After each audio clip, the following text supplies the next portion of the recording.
Halo teman semua, kembali lagi dengan saya Yusuf Indra. Ini adalah hari ke 15 ya.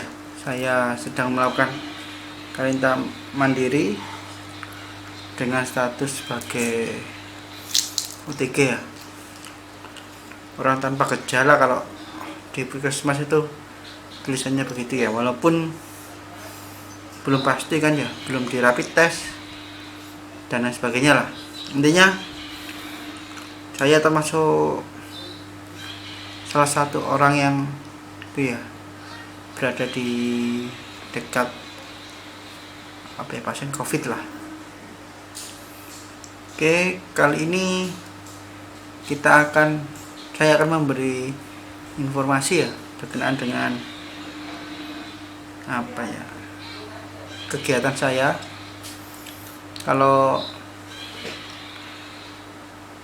kemarin itu kan sudah saya infokan mengenai kesehatan anak, kesehatan keluarga, terus habis itu kenapa kok tidak berpuasa dan lain sebagainya lah. Nah, kali ini saya akan memberitahukan bahwasanya ini kan sudah masuk hari ke 15, semestinya sudah selesai lah masa karantina, cuman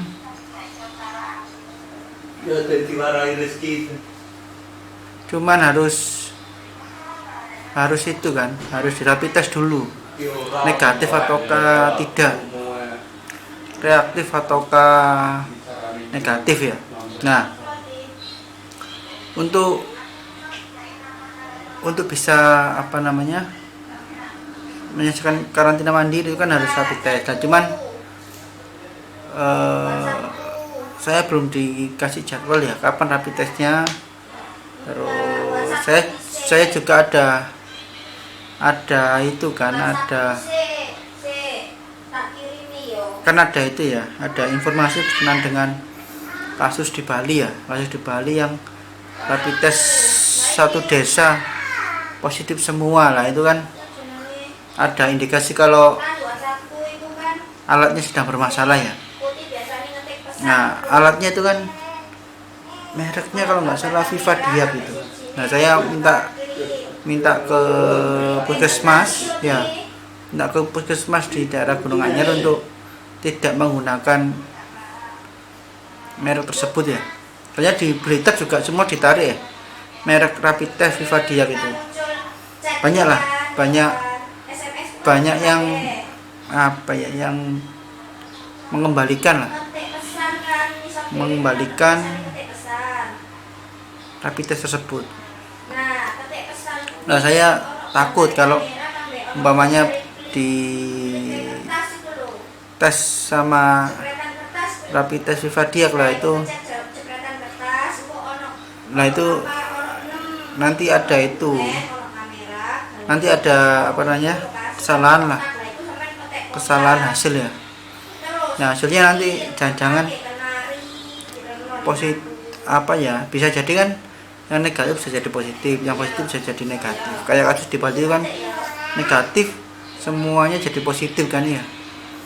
Nah, sehingga seluruh kampung itu diswab. Nah, ketika diswab ternyata hasilnya negatif semua, itu kan berapa uang yang keluar ya. Untuk swab itu kan juga lumayan lah biayanya. Nah, itu ya. Jadi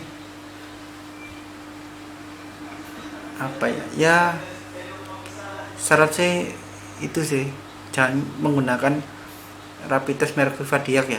Bagi teman-teman yang mungkin mempunyai kondisi yang sama dengan saya, yang selama ini juga kebetulan itulah sedang mengalami karantina mandiri dan harus di rapid test lah. Usahakan jangan menggunakan itu ya, minta aja jangan menggunakan merek Vivadiak, soalnya tidak valid lah, tidak akurat itu ya. Terus yang kedua, nah ini kondisi sekeluarga kami sudah masih sehat ya, masih fit dan tidak ada yang sakit. Dan alhamdulillah ibu saya juga sudah keluar dari ruang isolasi ya, sudah tidak terisolasi lagi, berarti indikasinya sudah normal ya, sudah sehat. Tinggal dia menjalankan swab yang kedua ya.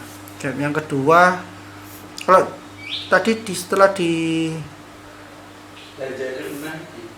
apa namanya, di foto ya, di foto paru-parunya itu hasilnya kelihatannya bersih ya, sudah fenomenianya sudah hilang kelihatannya, sudah hilang atau mungkin sudah mulai berkurang banyak lah.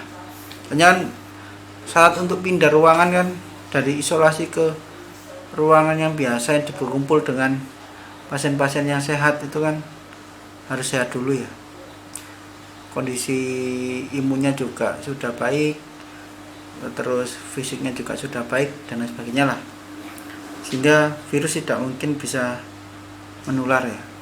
Nah, itu kabar yang kedua ya. Yang kedua, terus ya doakanlah kami sekeluarga bisa segera berkumpul kembali ya, bisa berkumpul kembali sehingga bisa apa ya menjalani Ramadan ya, minimal Idul Fitri bisa bersama lah ya.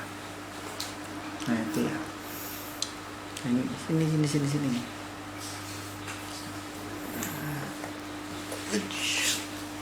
ya. Ini ada si Mas Dapa. Mas Dapa sekarang kondisinya gimana Mas Dapa? Sehat? Oh sehat. Mas Dapa sangat sehat sekali ya. Kuncinya di Mas Dapa itu selalu dikasih vitamin tiap hari. Kasih vitamin tiap hari, terus makan telur ya. Telurnya pakai telur omega ya, supaya apa namanya, supaya enggak alergi lah.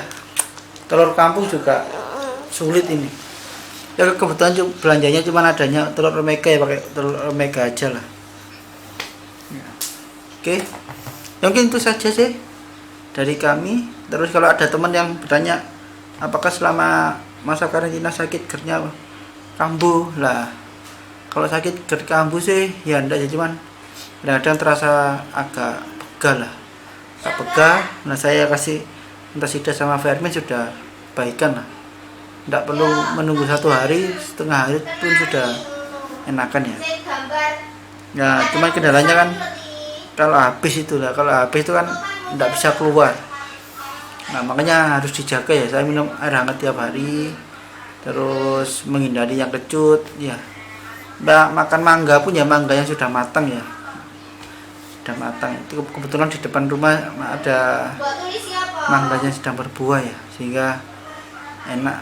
Nah itu ya, hingga itu sih tips dari saya, bahwasanya kalau apa ya, kalau GERD-nya takut kambuh ya dijaga pola makannya, makan juga jangan yang pedes ya, jangan yang pedes, jangan yang kecut. Intinya jauhi pantangan yang bisa membuat lambung ini apa ya kambuh lah ya. Itu ya. Nah mungkin itu saja dari saya, kurang lebihnya mohon maaf. Assalamualaikum warahmatullahi wabarakatuh.